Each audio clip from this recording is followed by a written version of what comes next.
GK மணி சொல்கிறாரு, இப்போ கூட சொல்கிறாரு, நான் வந்து விலகிட்டாக்கா அவர் வந்து இணைஞ்சிடுவாரா அப்படின்னு சொன்னார். இந்த ஊடகத்தின் மூலமா நான் ஒரே ஒரு தகவல் மட்டும் ஜிகே மணிக்கு சொல்கிறேன். நீங்கள் 2-3 முறை சொல்லிட்டீங்க. எனக்கு வந்து ஐயாவும் சின்னையாவும் பிரிஞ்சிருப்பது மன உளைச்சலாக இருக்குது. பத்திரிகையாளர் மத்தியில் நீங்கள் பேசுனீங்க. எனக்கு ஒரு கத்தி இருந்தால் கொடுங்க, நான் கழுத்து அறுத்துக்கிட்டு இறந்துடுறேன். இல்லை விஷ பாட்டில் இருந்தால் கொடுங்க, நான் குடிச்சிட்டு இறந்துடுறேன். இல்லைனா நான் என் கட்சிக்காரங்க என் குடும்பத்தையும் சொல்லாமல் எங்கேயா போய் மறைஞ்சிட்றேன், ஏன்னா எனக்கு மன உளைச்சலாக இருக்குது அப்படின்னு நீங்கள் வந்து ஆரம்பத்தில் சொன்னீங்கல்ல. நீங்கள் என்ன அதை வந்து கடைப்பிடிக்கலை. திரும்ப அதுக்கு பதிலாக நீங்கள் என்ன பண்ணீங்க, பிரித்து உடச்சி விட்டுட்டு உன் மகனை கொண்டாந்து இளைஞர் சங்க செயலாளர் பொறுப்பை வாங்கி கொடுத்துட்டீங்க. அதுக்கப்புறம் திடீர்னு போய் மாநகரம் மருத்துவமனையில் சேர்ந்தீங்க.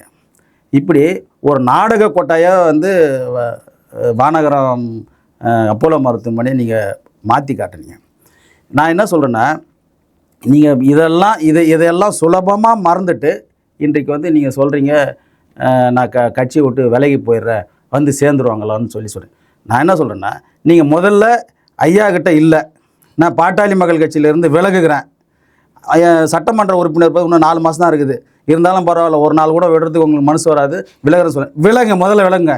பாட்டாளி மக்கள் கட்சியிலேருந்து விலகிறேன்னு நீங்கள் வந்து தைரியமாக நீங்கள் ஒரு அறிவிப்பு கொடுங்க.